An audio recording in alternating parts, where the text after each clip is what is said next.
రోజు దేవుడు చెప్పుతున్న వాక్యం జెకర్యా 8:13 నేను మిమ్మును రక్షింతును, భయపడక ధైర్యము తెచ్చుకొనుడి.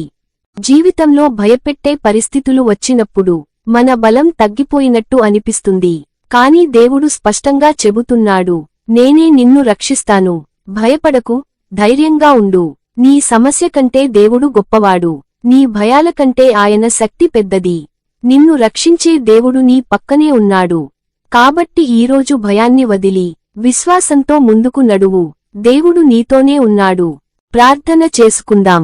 కళ్ళు మూసుకొని ఏకీభవించండి. ప్రభువా, నీవే మా రక్షకుడివని నమ్ముతున్నాము. మా హృదయాల్లోని ప్రతి భయాన్ని తొలగించి ధైర్యం మరియు విశ్వాసంతో మమ్మల్ని నింపుము. ప్రతి పరిస్థితిలో మమ్మల్ని కాపాడు. ఆమేన్. లైక్ చేయండి, షేర్ చేయండి మరియు ఇలాంటి దేవుని వాక్య సందేశాల కోసం మా ఛానెల్ను సబ్స్క్రైబ్ చేయండి.